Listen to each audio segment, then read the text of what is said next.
As stated, I am an ISA certified arborist. We'll talk more about ISA and what that means and what to look for there. But basically it means I've done my homework, I have an education, I am still constantly learning as everyone does, but at least I have certifications to back me up now, so.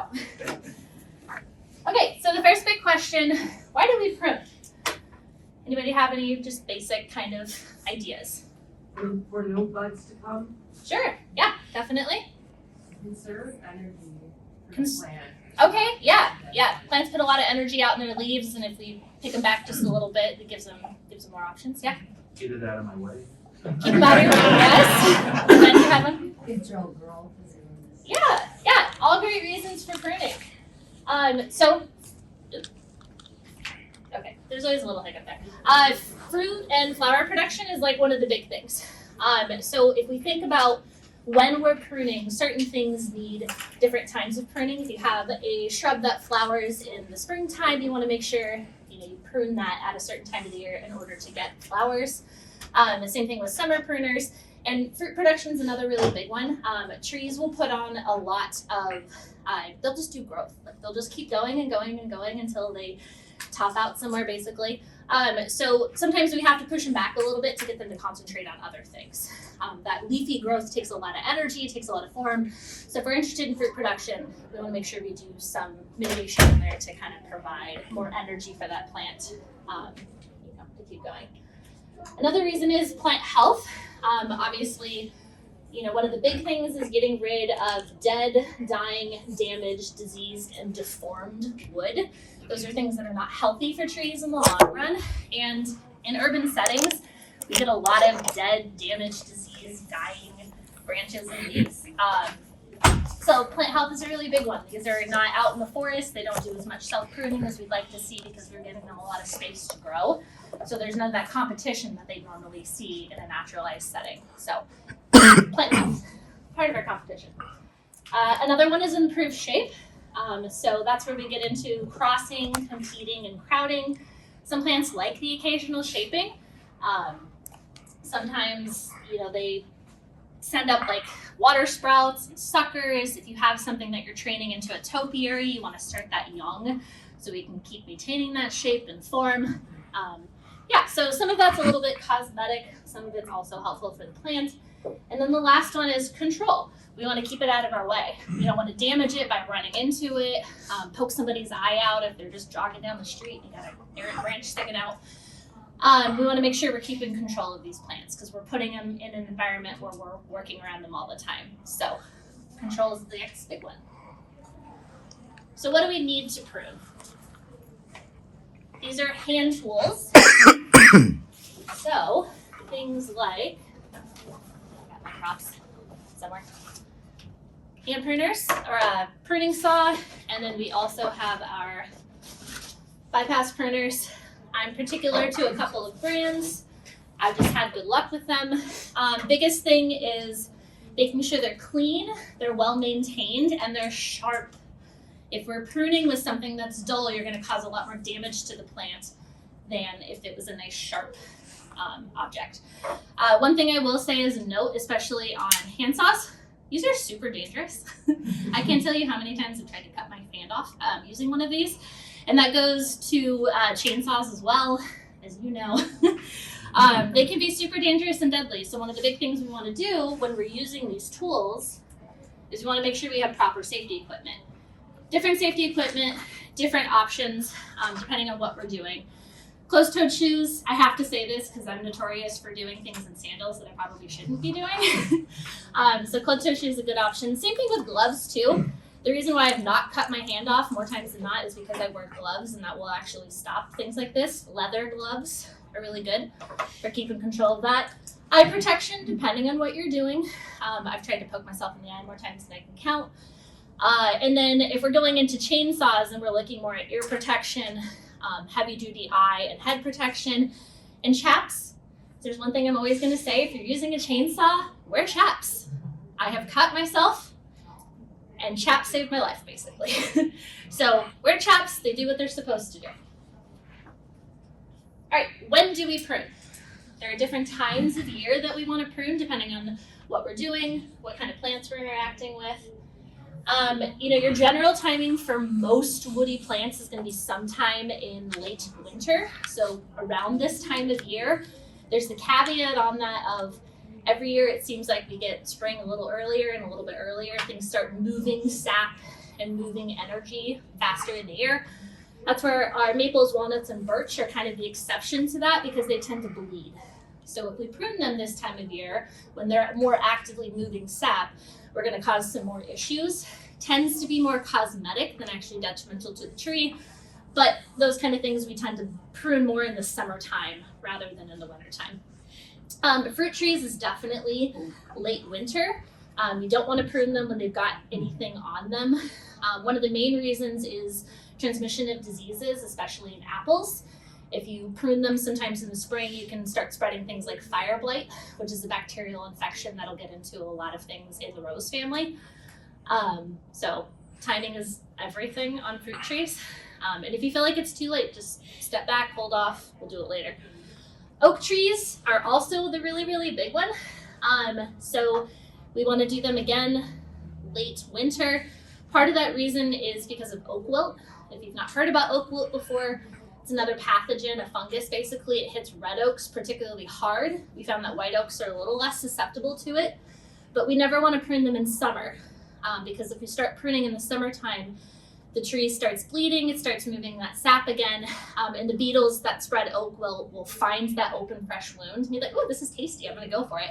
And then they'll spread it to another tree, to another tree, to another tree, to another tree. So that's the really, really big, hard, do not prune oaks in the summertime. You have a really short window, we wanna get those done. Shrubs kind of just depends on what we're trying to do again. Generally February to April. If you have a spring flowering shrub like lilacs, you want to prune them right after they finish blooming in order to encourage new growth and blooms for next year. If you prune something like that in summer, you'll lose all of your blooms. You won't get anything the next year. And then your evergreens, this one gets a little tricky. I find a lot of people don't know how to prune evergreens correctly. They're funny. So your arborvitaes, junipers use spring and early summer when you start to get that new growth on them. What'll happen a lot of times is you'll have big bushy junipers typically, and you feel like you want to clean them out, and then you take everything off of them that looks nice, and then they look like crud for years to come.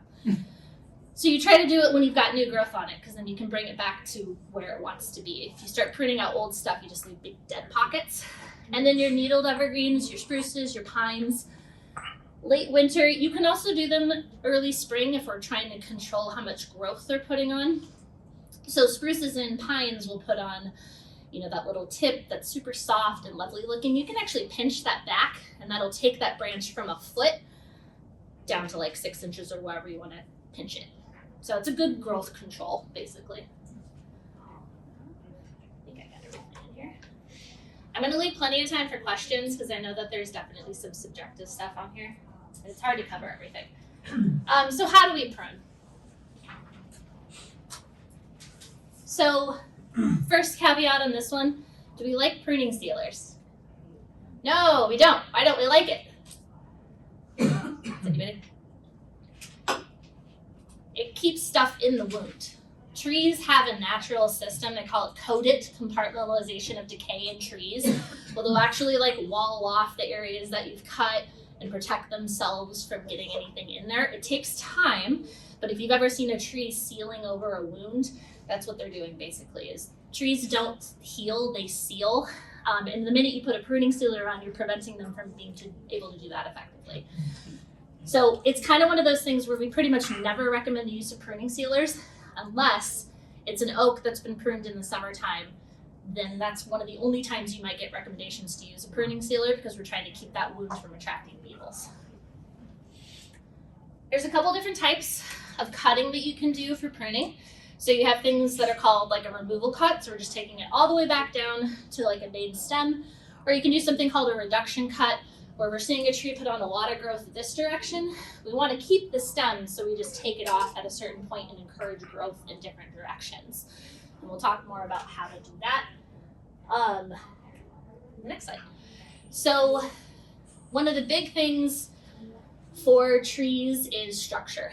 So when you start planting a young tree, The biggest thing that you can do to help that tree in the long term is start pruning it at a relatively young age. A lot of people plant a young tree and then they just walk away from it, and 50 years later they're like, oh crud, I have something that looks like an absolute mess. How do I fix it? How do I make it better? And at that point, you're not going to help the tree at all, because you're talking about taking off branches that are this big. And if you were a tree, would you rather lose a branch this size or this size? You'd rather lose the much smaller one. It's easier to, heal that and seal that and work on it. And there's a lot of kind of subjectiveness about how you prune, when you prune. We're looking at form and function. Trees, like people, grow different, act different. They're going to give you different things at different times. So take it with a grain of salt. But if we're looking at a little tree like this, we've got competing branches, we've got weird form and function. It's going to look really drastic at first. We're going to take it back to that good scaffolding is what we call it. So those branches that look like they're going to be really strong, really good, they're at a level we want. And sometimes you're pruning something to leave it so you can prune it later. Especially with younger trees. If you've got a tree that's this tall, you don't want to prune it up to here. You're going to leave nothing for it later. So we're going to do a little bit of pruning. And then at some point when it gets tall enough, then we can start limbing it up higher as time goes on. So pruning at planting, I don't necessarily always recommend doing it right away. I like to give trees a little bit of time to kind of get their function together and then start pruning them, because you can stress them out if you do it too soon. But we're coming back in a year and all of a sudden it's put on a lot more growth. So then, we're kind of trimming a little bit more. 6 to 8 years later, we've got a much better formed tree versus if we had left it right off the bat. We've got competing leaders. It's doing some weird stuff up top. And then we have a tree that looks like that can split right down the middle. We see that a lot in storm damage. These bark unions will make something called included bark, which is where how they're functioning, they're very slowly going like this, and then there's all of a sudden a lot of bark growing in between that. And when we get these really big, nasty storms, it's a really weak point that'll just, you got a tree that's peeled down the center. So we'd much rather see a tree that has a little less branching but has really good structure than something that just looks wild and crazy. Because trees are going to do what trees want to do. Yeah. I'm in class. I'm sorry? You're okay. Oh, okay. Oh, I realized. So how do we prune as well? And this is part of the reason why I brought examples, so I can kind of show you what we're looking like there. But we want to make sure that we're pruning correctly. So if we're taking something back to a bud, so we're doing a reduction cut, we're just taking it back so it can start shooting off in a slightly different direction. We don't want to do it at an angle that's pointing towards the bud, because what that'll do is create a lot of moisture right at the bud point, and we'll just kind of rot things out. We don't want to do it too high and leave a tiny little stub there. Tree can't really fix that, can't heal that, it's just too high up. We don't want to cut super close to the bud. All of a sudden that bud, it's just not going to do anything. Just cut off all the energy to it. We want to do it at a kind of 45-degree angle away from the bud, sloping down that way. And that translates to, if we're going back to a bud or back to a branching point like this, we would take it that direction. It's a little bit harder with opposite branch things. Alternative is really easy, basically. And then when we get to big trees and big limbs, we have this 3-step method that we like to use for pruning. And there's a specific reason why we want to do this. So if I all of a sudden just started pruning where it says number 2, what's going to happen? We're going to start getting all this weight. We have this really long branch and it's got a ton of weight at the end. If I start pruning here, that branch is going to go and it's going to peel bark all the way down into the trunk of the tree. So we start with an undercut, which is cut number 1. So we release some of the tension there and give it a stopping point. So when we go to make number 2, if it starts peeling, it's going to hit cut number 1 and it's not going to go any further. So we're heading off it, peeling down the bark. We're taking cut number 2 all the way, and that takes a lot of that weight off. And then we can go back and do cut number 3, which is the most important cut. So what cut number 3 is taking that completely off right at the branch collar. And what I'm talking about with branch collar is this section right here. So you can see there's a lot of it looks like a collar. I don't know if there's a better way for me to explain it.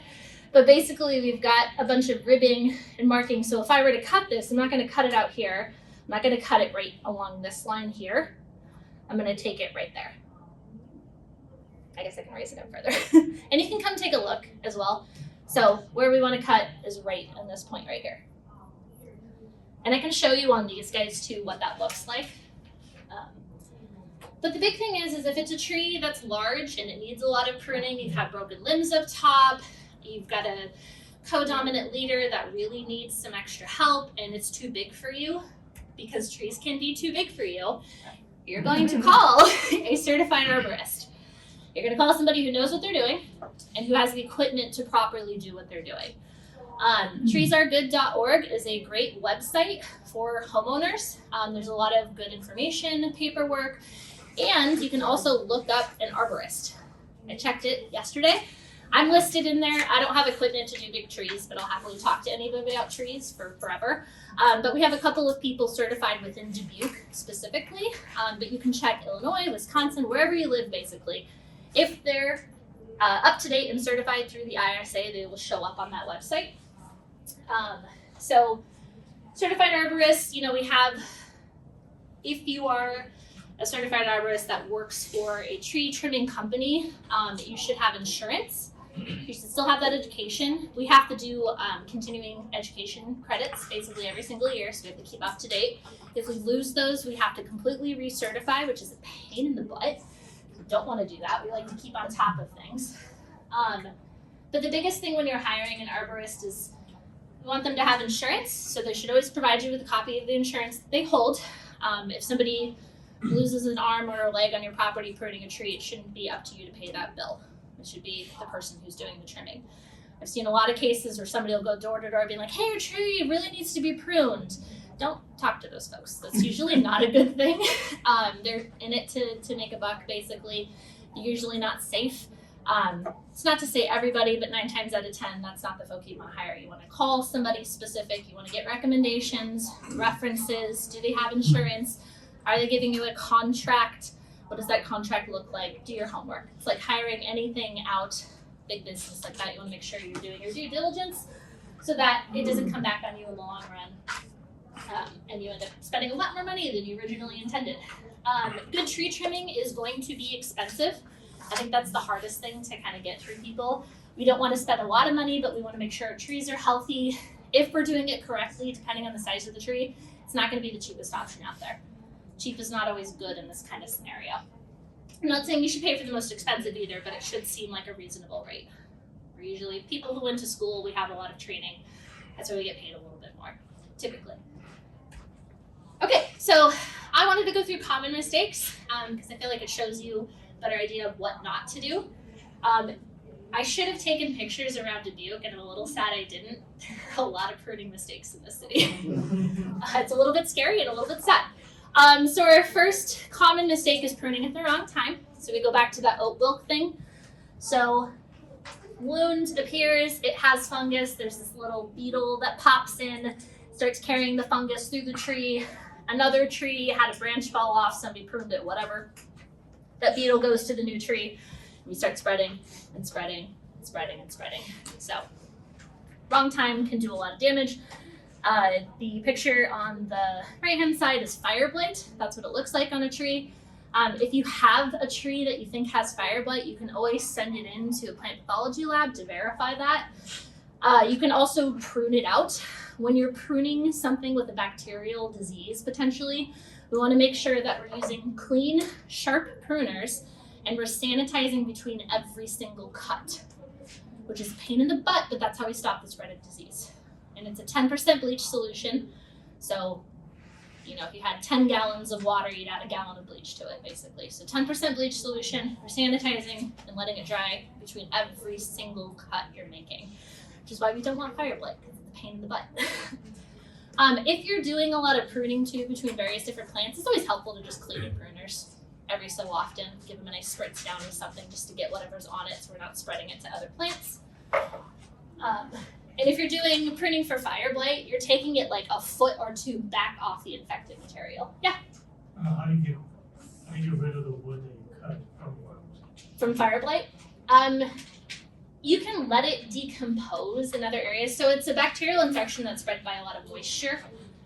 So you tend to see it more in the rainy season, which is spring. If you have capability to burn it, That's usually a good idea. Or compost it in an area where you're not going to use that compost later around the same plants. Not every plant's going to get fire blight, but it kind of goes into like, yeah, if you have anything that has a fungus or stuff, just try to get rid of that material and dispose of it, or it's not going to go around other plants. Yeah. I have to deal with oak, wilt. Mhm. Is burning the best way to get rid of the branches? Same kind of thing. If you can burn it, burn it. If you can, I hate to use landfills, but sometimes that's the best option for that kind of thing because it's getting it out of the immediate area and away from other oaks typically. I would remove the branches and take it to a site like an open area and burn it, that should be sufficient. Yep. Yeah, burn it in the wintertime too, so just kind of let it pile up away from anything else. And then when we start getting snow on the ground, you can usually burn those piles without fear of it spreading out of control. I never cut oaks after March 15th. Perfect. Yeah. Yeah, we want to, again, that's the big thing with oak wilt, it's just when we're pruning and when we're cutting. So the next wrong thing we can do is stub cutting. There is so much of this. It is my absolute least favorite thing ever. And I will caveat this with saying, if you've ever seen a properly pollarded tree, it can kind of look like stub cutting some ways. I don't go into pollarding because it's a really specific thing that we don't do a lot of in the United States. But most being said, people try to pollard trees and they end up just doing this. Or they end up topping a tree. So the reason why we don't like this is now that tree has a lot of ability to heal and a lot of the correct tissues and different things that they need right at that cut point. And if we're doing it out here, this point right here doesn't have that sealing capability as well as right up on the branch collar, you know. Yeah, it's just, these poor trees. Why did they deserve that? Like, what did they do? And it's not gonna come back and it's not gonna look great. And you see it all the time. Improper cutting. And then on the flip side, the other thing that you can do is the flush cutting, like I talked about. So this is right on the bark of the tree there. Right on the bark of the tree. Right on that main stem. They should have left it out just a little bit. It doesn't need much, but it's cut versus here, and they're doing it right there. So again, we're losing all of that capability for that tree to seal itself correctly. It's not great. I don't see as much flush cutting as I see stubs around here, which is good and bad. Heading cuts is the other big issue, and you'll see this a lot with shrubs. People like to just kind of go for it. I see this a lot, interestingly enough, in weeping trees. So what they're doing is they're creating like a nice skirt around the bottom of the tree and they're just cutting everything off indiscriminately. But what they're doing is that same thing. They're just leaving a lot of tiny little stubs on it. But shrubs tend to get headed back quite a bit. Trees, you don't see it quite as much. Utility companies are notorious for doing it when they're pruning around utility lines. That goes into right tree, right place. If you're putting a tree under utility line, make sure it's a tree that's not going to get terribly big. And then we don't have to run into problems with pruning constantly and then that tree looking like crud in 20 years. So when we're looking at shrubs, take time, see what we're cutting back to. It's not going to be a perfect round ball, but that's not the point of that shrub. Most shrubs don't want to be a perfect round ball. There are some things, boxwood, euonymus, some of your junipers and stuff can handle a little bit of that. I'm not doing it. I don't know, I'd sing that. But generally speaking, you want to take the time to go through and take out branches that are crossing, that are rubbing. You know, we can start taking out some of the weight. It's a timing thing. And it's being willing to take the time, take the energy to just do what you can this year, come back next year, do a little bit more, come back, do a little bit more, and a little bit more. Take your time, basically. Okay, so this is what I was talking about with incorrect pollarding. People do this and they're like, oh, I pollarded a tree. That's not how you pollard a tree. That's how you top a tree. And then the tree looks like crud for quite some time. But yeah, we just get into the same thing with like leaving stubs, leaving weird branches. Like that tree is never going to grow properly again. And you thought you were doing a good job, but in reality, you're just causing a lot more issues down the line for that tree. Yeah, it just, what it'll do, and you can see it on this one, is it'll start to send off a lot of weird lateral growth, and then you'll get into more crossing and switching, and then it's just going to look like a really big giant mess after a while. And then they'll never come back and touch that tree again. So it'll just continue to look like crud. Yeah. Lion tailing is kind of the other issue that we tend to have. And I will say when I first started pruning more heavily for my job, I was guilty of doing this a little bit. It's really easy to just start taking weight off of a branch on the inside because it looks messy or it doesn't look quite right. And you think you're doing a lot of good cuts, and then all of a sudden you get to the end of it and it's like, well, I have nothing in the middle and I have everything at the ends. So all of that weight on the tree is now on the ends of the branches, which is going to cause a lot more tension at their main attachment points. So the possibility of that tree all of a sudden just is a lot greater when we have a lot more weight. There's more room for things to catch here and it's not dispersing on the interior. The biggest thing for avoiding lion tailing, I think I can say, is take your time. Every so often step back, kind of look at the overall form, see where your next cut needs to be. I just did a really heavy pruning on some apple trees last weekend, and it was that kind of process that we started going through. So I was like, okay, take a look at the tree. I'm going to start with this branch. Take that branch off.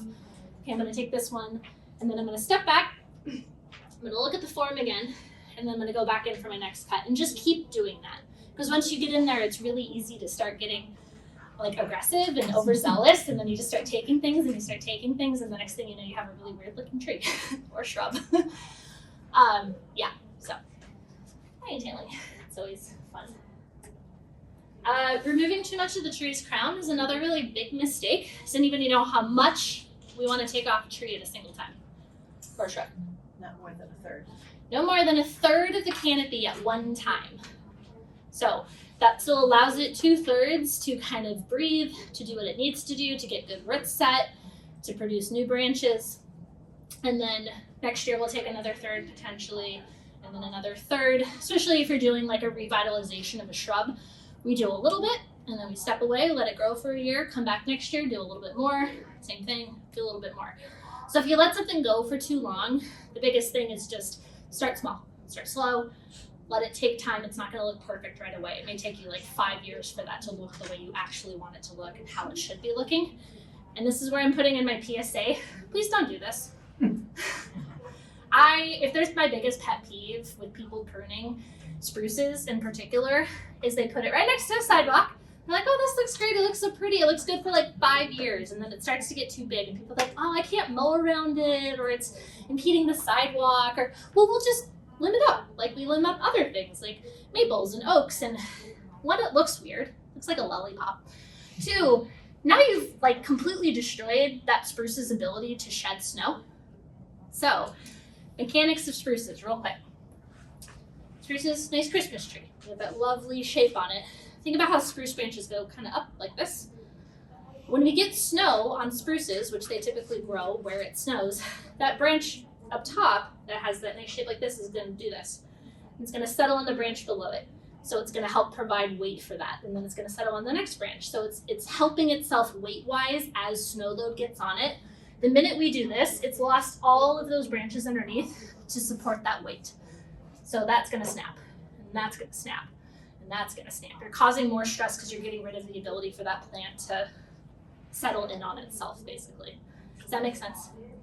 I have a question. Yeah. I know blue spruces don't have long longevity around this Yes. area. Yep. About 10 years. Yep. But if you ever notice, the blue spruces, they start dying from the bottom up. Yeah. And then those bottom branches, because I did that when I cut the bottom ones away. Yeah. Because are they doing any good if they're dead at the No. bottom? So it's a catch-22, and the only answer I have for that, and this is going to sound maybe a little bit not nice, just don't plant blue spruces. Yeah, they were on the property when we bought. Yeah, get rid of them as you can. So do what we call shadow planting. So now all of a sudden we're going to take in the next plant it now so it has time to start growing. So when we're ready to take out the thing that looks like crud, there's already something there to replace it, and we're not starting from square one right away. So shadow planting is great. If you have an old tree that you're like, this thing's done in like 5-10 years, plant your next tree.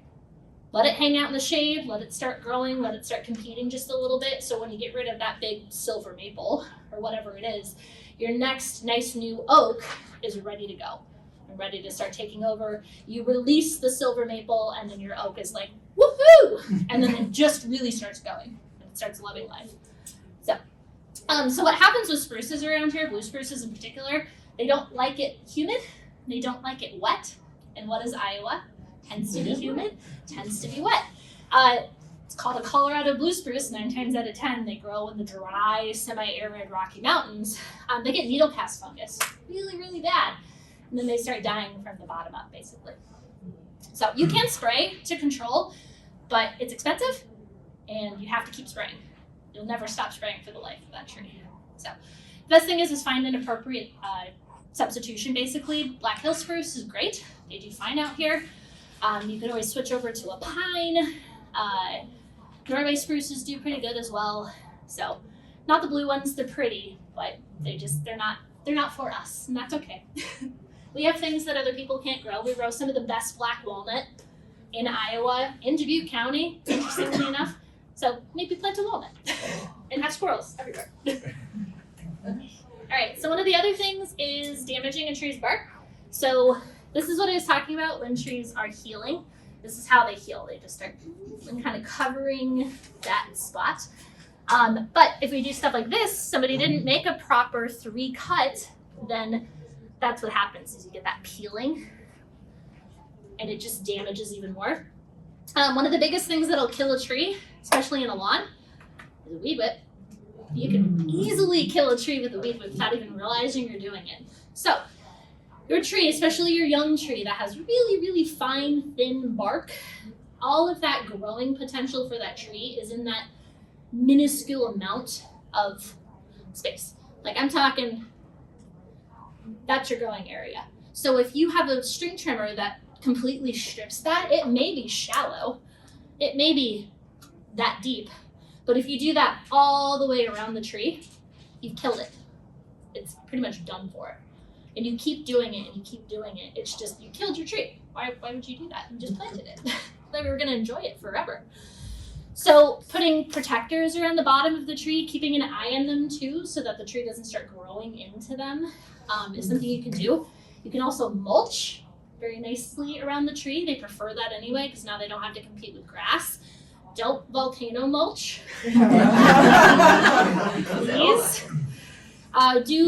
They kind of call it a donut now. So we want the heaviest part of the mulch to be in that outside donut ring, and then your tree's like right in the center of it. So volcano mulching, if you don't know, is where you just pile everything up against the trunk of the tree and you suffocate it to death. So don't like that. We like to donut mulch it. Or you do what I did and you completely get rid of your grass and just have wildflowers underneath it, which is also great. We prefer that. But I don't like grass. I'm very anti-grass. So, the other thing for killing a tree is neglecting young trees. So this goes into that pruning, making sure things have good structure, good scaffolding. The one on the right is a really good example of what most people unfortunately end up doing is we plant a tree and then we step away from it and we don't look at it again for 10, 20 years. And then it looks really weird and really funky.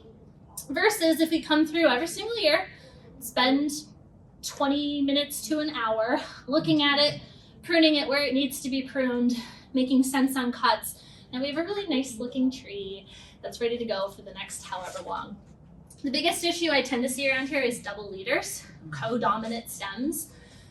Like I said, trees aren't always smart. They grow how they want to grow sometimes. So sometimes we need to prune them and make sure they have really good structure and form, especially when they're in an urban setting where there's no other trees around them. They're the only thing for a half a mile or whatever. It may seem hard to do and it's not always going to be as perfect as this, but if you have a tree that has 2 leaders, you got to take one of them off. That one or that one. It won't look perfect. Sometimes it'll look kind of funky, but luckily that tree is going to keep growing. And eventually that form will start working itself out a little bit better. Another thing is getting rid of all these little suckers under the tree too. Apples are notorious for it, pears are notorious for it. Most of your fruiting trees like to send up little suckers from the bottom. Take them off, they don't need to be there, they're just hurting the tree in the long run. Fun fact too though, this happened to us. Okay, I have a nice pretty tree, it's growing, it looks great. I had a buck come in and rub all of the bark on one side. Almost killed the main stem. What that buck essentially did is it coppiced that tree for me, so it just killed the main stem. Now I have a lot of little suckers. You can do one of 2 things. Take the tree out, plant a new tree, start over. Second option is you let those little suckers start growing. They'll grow really fast. They'll get really big really soon. The ones I have on a tulip poplar are about the size of the main trunk now. What we're gonna do this year, now that they've grown a bit, is we're gonna take everything but probably 3 of those suckers off. We're gonna let them go for a little bit more, and then we'll take 2 of them down and be left with a new main trunk of a tree. So you can regrow a tree from a stump. Sometimes it's a little tricky and works out a little bit weird, but just because you've lost the main stem doesn't always mean death or decay or destruction. You can regrow. That's what we do for forestry. A lot of times in big settings we can do that coppice method, and then we get a lot of cool little sprouts off of it. That's how they used to produce firewood back in England, and they still do it in some cases, but you basically go through and you just start coppicing. You take out trees that are like 8-10 inches big, and then they'll just start setting up a lot of branches from the bottom, and then you can just start pruning those and taking those for small firewood. Yeah. So on your bottom, where you've got the structural pruning there, you've got as the tree grows taller, you're cutting off suckers up above. Is that what you're Yeah. So things are? on this one, we're trying to take care of anything that's crossing, that's heading straight up. So yeah, I guess when you're talking about pruning, one of the big things when we're looking at the interior of a tree is we don't want branches that are doing this, because those are competing with each other. We want to take one of them out, probably the smaller, less dominant stem, because if you've got a nice branch that's heading this direction and then you have something that's heading straight up into another branch, we want to take that off so that we stop getting rid of that crossing and that rubbing and things that are going to lead to issues with the tree later. So, yeah. And like I said, I like to leave lots of time for questions because I know there's a lot of questions. Yeah. Best time to remove suckers? Honestly, any time of the year. That's one of those things when you see them, cut them out because it's not the biggest part of the tree. Yeah. How about young trees and using those water tree bags? Those Ooh, water bags? yes. Okay. I love them and I hate them. There's a reason. You repeat the So, tree watering bags. Okay, so you've seen like the tree gators or the donuts or whatever. Okay. The problem that I have with them sometimes is they can rub on a tree. They don't release water correctly sometimes, and you need to pay attention when you're watering. The best thing you can do for watering a new young tree, take the hose out there, set it on a trickle, leave it on one spot for 10-20 minutes, move to the next spot 10-20 minutes, move to the next spot 10-20 minutes. That's the best method because you're out there, you're paying attention, and you're getting the water where it needs to grow. Okay. Newly planted trees, we want to do it right on that root ball. Next year or the year after, for supplemental watering, we want to go out a little ways because now all of a sudden those roots aren't right at that root ball, those roots are out a little bit more. Do you know how big a root system can be in a big mature tree? Like how far that can go? 2.5 times? 2 to 3 times the width of the canopy. So if I have a canopy that's 30 foot, those feeder roots are 60 feet away from the edge of the canopy. They go quite a ways out from the tree because they're trying to get energy, they're trying to get moisture, they're trying to get everything out from the canopy. So watering bags. Big tall ones, if you're keeping an eye on them, they can do okay. I've had several that didn't release properly, so I actually go through and like snip little things on the bottom of it to get it to actually drip water. The donut ones I found tend to puncture, or they're a pain in the butt to fill. I did a mix of them out at the V branch. We did a big planting last fall, and about half of them were the standing tree bags, half of them were the donuts. I don't know which one I hated more, especially when I was trying to fill 28 of them in one afternoon. I think it took me 4 hours and multiple trips back and forth with the watering truck. The other option that I've been seeing a little bit more, and I haven't seen anyone carry them locally, unfortunately, yet. You can order like 300, but it's something called a tree diaper. So basically it's that, you know, those polymer beads that soak up water and then slow release it. You can use it in a lot of houseplants. It's basically that sewn into landscape fabric and a couple other things. So you pre-soak these tree diapers and then you place them on the root ball of the tree and it slow releases water to it, which is the best way to water a tree is that slow releasing of water. It should take like 4 or 5 hours, you know, when you're using a proper tree watering bag to slow and low. That's the big thing for watering. Those tree diapers do that, and then they can also recharge from rainwater, which is really cool, and snow. I have one in my backyard. I've been watching it all winter. It's done a really good job. So I'm pretty happy with them right now. But again, they're a little expensive and they're hard to get a hold of. So hopefully they're more commercially available. Yeah, does that kind of answer? I know it's hard. Best way is to just not need one of those watering bags, I'll be honest. What also can work too, if you're cheap like I have been in the past, or you don't want to deal with a watering bag, 5-gallon bucket, really small holes in the bottom of the bucket, fill it up, let it drain, fill it up, let it drain. That works well. You just have to chase the buckets when it starts getting windy. That's the downside. Yeah. So Pussy Willow, do you trim that similar to like a lilac book? Yeah, Lilac since bush a it's third that, at a time? everything. And do you ever, because this one's getting really tall. Yeah, you It's can- my mom's, can you kind of, Don't top it. don't top it, that's what I wanted But to you can do a reduction. do. The big ones first? Yeah, The with a third? couple of the big ones, and if you want to take them all the way back, you can do that like rejuvenation. So a rejuvenation basically is you start taking really big stems, so you do like a third of the big old branches, let new stuff start popping up, and then start taking some of the older ones and the older ones, because that root system is where a lot of that growing power is. So again, it goes into coppicing. You're just doing a slow coppice. So we're taking those old kind of failing stems, letting new fresh stems take over, but still maintaining that same root system because it has a lot of energy potential in it. So we have some semi-dwarf apple trees, Uh-huh. and my husband doesn't want them to get too tall. Yep. And he wants to Top top them, Yep. but I don't. But how should we go about Reduction. keeping them? Yep, so you do reduction? that reduction cut. Where is it? Sorry, I'm trying to find the photo. Oh, I didn't have the photo. So basically, we're going to take it back to a lateral stem, is the best way I can say. So like, if this is your apple tree, and we want to stop growth from going up this way. See, this is why I bring props and like show stuff. So if we want to take this off, we can make a cut right here. And this is our new stem kind of going up. Or you could get really drastic and take it back this way. The biggest thing with fruit trees is allowing for open air and like sunlight to penetrate through. And if you're properly doing apple trees for production, they're gonna look really weird. It's the best way I can say it. If you've ever seen super old orchards that have more dwarf varieties, sometimes you'll see that the trees have nothing in the middle and everything's on the outside. That's completely normal for fruit trees. It allows for, I can pick fruit in the outside, I can't pick fruit in the middle. So yeah, what you're gonna do is just start picking those stems right here and start just pruning it back a little bit more. You're reducing off the top. We're not just indiscriminately going through and topping a tree. So it's not gonna be perfect, it's not gonna be round, it's not gonna be symmetrical, but you're gonna take some of the height down to the next branch. Yeah.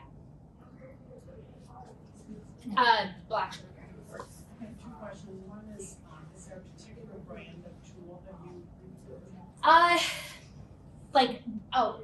so is there a particular brand? I use Corona a lot, and I use steel. This pruning saw is a steel pruning saw. I like that it has a locking blade. I've used one that has like a ratchet lock as well. You've used that one. But Corona's a good brand. They also usually have a lifetime warranty, so if this breaks, I can send it back in, which is nice. Yeah. And I also want to become a certified arborist. Ooh. So there are two different ways to become a certified arborist. One of them is experience and on-the-job training. So you have to have, I think it's like 6 years of practical experience in order to take the test. And you have to work with a company that's able to verify that. The other way is a 4-year degree in horticulture, forestry, urban forestry, something like that. And then you can usually take the test. So what it is it's just the test through ISA Certified Arborist. It is a 160, 180 question test that takes a couple hours to complete, and I failed it the first time by 1%. Oh. That happens quite consistently. I knew a guy who took it like 5 times before he finally passed, and it's expensive. So you want to really pass it the first time you take it. Yeah, so it's a hard test, but it goes through everything. So it goes through climbing, it goes through plant health, it goes through biology, it goes through pruning, work safety, like is the whole kit and caboodle, which is why it's the industry standard. And why if you're hiring somebody to take care of really large trees, we want that certification. Yeah, in the back. What about renewal pruning or spirea, just get carried away, they're so woody? Yeah. You just cannot do anything good, I just cut in the ground, is that okay? Yeah, Not a big well, plant. yeah, I mean, if you can do that like reduction and start removing some but not all of it, they'll do better in the long run. That plant's also hardy. I'm not gonna say it's the greatest thing to do, but if it's your only option, it's your only option. But if you can purposely take some branches out, let it resprout, take more branches out, let it resprout, you'll be better off. My favorite pruning tool is reciprocating saw cordless. Not my favorite. These are better. So, Not for okay, big branches though. loppers. No, Bigger yet. I'm talking big size. So I like using hand tools because it forces you to take time. When you start using chainsaws, it's really easy to get carried away really quickly because you can just like, oh, whoop, whoop, whoop, whoop. I can just keep going and going and going.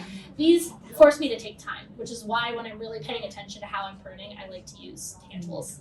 I was doing an oak plantation at 85 trees. Oh, I know. It's a lot and it takes time. Sometimes you gotta use the chainsaw. So I could do that. Yeah, I like chainsaws versus reciprocating saws. They just cut better. I feel like the wounds on a reciprocating saw can sometimes be too jagged and lead to issues. So that's the other thing too. So let's say we're pruning something and I've pruned it correctly, but I've left kind of a jagged, funky, like bark on it. Really, really sharp orchard saw or orchard knife is what they're called. It's like a small little, kind of looks like a switchblade, but it's not. They're really, really sharp, but you can just clean it up. And just to make sure you have a flat cut, that tree can heal better from smooth wounds versus something really jagged and kind of funky looking. So they make pruning blades now for them reciprocating saws. Yeah, it's a little bit smaller, Yeah, much Yep. smaller. finer tooth. Yeah, they have their their place sometimes. In the back, the purple. I was, maybe I'm getting off the beaten track, but Sure. talking about bushes, hydrangeas. Yes. What I found out, it depends on if they grow on old wood or new wood. Yes, when you yeah. prune them. Yep. So Same thing with you have to know what type of hydrangea you yeah, have. and this is why I didn't get into anything. I don't do shrubs as well as I do trees because there's a lot of nuances. If you talk to somebody who does roses, there's a million ways wrong and right to prune roses. That is not my forte. I do better with fruit trees, shrubs. But if we're thinking about like blackberries, raspberries, hydrangeas, roses, you have to know when and how it blooms in order to prune it correctly. And sometimes it is like if you don't know, take it back 1 year and then see what happens. Do I get a lot of blooms? Do I not get a lot of blooms? Cool, we answered the question. New wood, old wood. Yeah, maybe not the best red tree. You talked a little bit about lilac. Yeah. I think we have an heirloom lilac when we moved to the farm. It's very old. I don't think it's ever been pruned. How can I keep it going for another 50 years? That's that reduction or that like cleaning it out. So just start taking some of those bigger, cruddier branches, just a couple at a time Right after. after it blooms. Yep. Yep. And then it'll start sending up new stuff.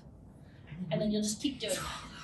It's gonna take forever. Yeah. I have a pom-pom tree, and I bought it when it was young. Oh yeah. And the problem is, I want it to extend out, but there's no YouTube videos on how to get them to extend out. They just show you, how to trim the palm.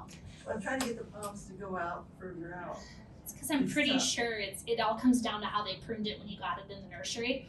And they took off any availability for that tree to start going the other direction. No, it's going out, but it's really messy. I mean, the palms don't go out themselves, everything just flares out. Like, So sure, You want to trim the palms, or you want another trying to branch? I'm trying to make the palm, instead of being right here, I'm trying to get it out here. Oh, yeah. Range when it grows. It's not a great. They never show how they originally made it palm. They only show you how they trimmed the existing palms. Yeah, it kind of goes into you might just have to have it look really funky for a little while because you're like if you're trying to go from a bob haircut to a mullet or something, or a mullet to a bob, hair's gonna look really funky for a little while. It's the same thing on that pom-pom. Like, you're just gonna have to start cutting somewhere and then letting it grow out this way and then start cutting it, and it's gonna look a little funky for a while. So if you're okay with that, you can try it that way. Otherwise, you just keep it where it's at. I know. Topiary is like a whole other beast too that I'm not like the greatest at. So Quick question about arborvitaes. Got a row of them in the back of my. Yep. Which is a great privacy thing. Mhm. But over the years with snow and stuff, what do you do with those branches? Do you just, you can prune them out, you know, which means they're gonna look real funky for a little while. The best way to deal with snow load and arborvitaes is to tie them up in the wintertime. and they were tied up, but now they're big enough that we just can't tie them up. You're gonna hit the answer, don't plant an arborvitae. Well, they were there when we got there. They were there, and they're yeah, a great it's- privacy thing. They're a great so. privacy thing. The problem that I have with them is they're great for that screening method, but they can't handle the snow load. And there's certain plants, it goes back to spruces are great with snow load because they grow typically where we get a lot of snow. Arborvitaes don't typically grow where we get a lot of snow. Right. So you have to either prune it out or you just live with them looking really funky. So if you prune it, will it grow back? or- They'll start sending up new stuff, but if you're taking a really big branch, you're gonna have a hole in that tree for a while. And it may never grow back correctly. So that goes into you might be able to reduce it and at least take some of the weight off of it so it doesn't keep going this way. Arborvitaes, they're funky. Your best thing's probably a reduction and just bringing it back a little bit more. But you're gonna lose some of that privacy because all of a sudden it went from being this big to being this big. But you'll eventually get it back, right? It might take like 20 years. But I know people never want to hear that. But no, trees take time. Things Yeah, they take do. time, and that's like the biggest thing. I get it. So you just gotta let it. You gotta let it take the time it wants to take. It's never gonna be good fast. Yeah, one last question. Yeah. Burning bush.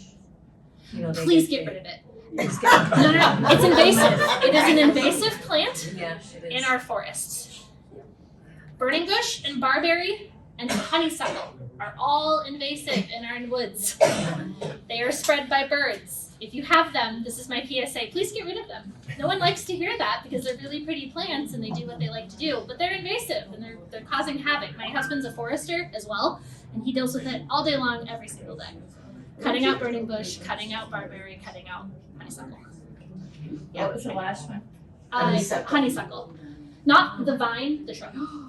Yeah, there is a native one. On the same time that you talked about, you have some recommendations for trees, Yeah. shrubs, that like to replace the ash trees and the storm damage. How much time do you have? So as far as native trees, native shrubs, good replacements for some of these like invasives or non-natives that we don't like as much, especially if you're replacing ash trees. Caveat, I will say nothing looks quite like an autumn purple ash. If you've ever seen that tree, it is gorgeous in the fall. Nothing's gonna replace it. There's just nothing that looks like it. We have been planting too many maples, especially in Dubuque. Please don't plant a maple. Especially don't plant an autumn blaze maple. I hate that tree. Seriously. It looks like crud. Every single time I see one, it never gets pruned correctly. It always looks like crud. It tends to burn because it's a silver red cross. It has really light, pretty bark, but it burns in the wintertime because we get snow load and then the sun reflects off the snow and then just kills the crack of the tree. What was that tree? Autumn blaze maple. No. It's my no tree. If you absolutely have to plant a maple, I'd encourage a sugar maple. It's at least native, and you could tap it in like 10 to 20 years, which is cool. Any of our native oaks, swamp white oak, bur oak, chinkapin is super sturdy. Love that tree. It can handle almost anything you throw at it. Those are all native oaks.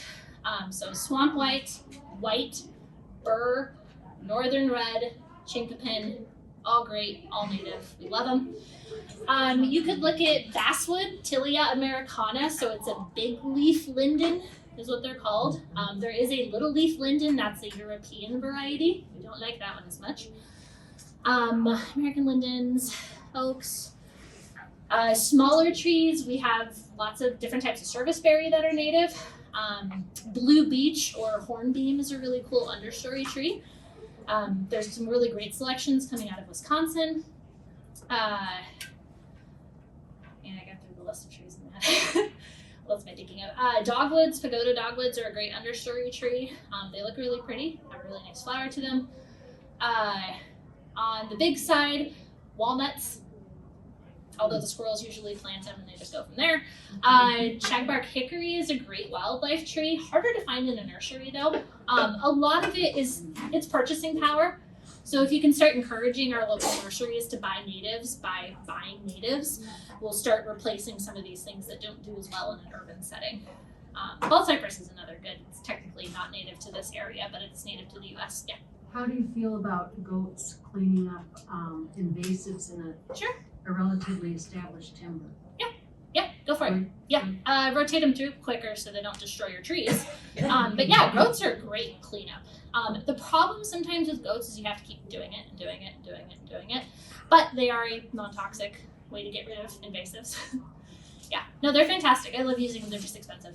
And you gotta keep them contained, and there's like a whole other host of factors. But you still have to go in and treat the roots of the invasive. But depending on what it is, yeah, pull it out if it's honeysuckle. What's better to plant, bare root or pot? If you know how to plant bare root, plant bare root. If you don't know how to plant it, do a potted tree. Do you break the So if you're roots apart? planting it while the tree's dormant, if you have a lot of circling roots in that container, you can shave them Okay.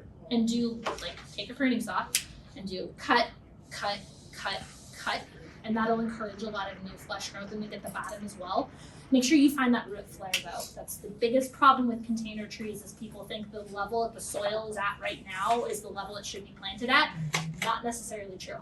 That tree might actually be 2 inches down. Yeah, we can have longer discussions about that one in the back. Chestnut tree? Ooh. So chestnuts are fun. It is a U.S. native that basically is functionally extinct because of chestnut blight. They have been breeding them to be resistant, American chestnuts to be resistant to chestnut blight. You can find them more and more now. They are super tasty. They're a little smaller than the European as far as the nut goes. You have to have at least 2 in order for that fruit to like produce within the thing. More than likely though, if you find a chestnut, it's going to be a Chinese American cross or a straight Chinese chestnut, which are fun. And But they're able to withstand the winters and Yeah, up yeah. here? Yeah, we used to have chestnuts in Iowa, in Wisconsin. Let's thank Lorena.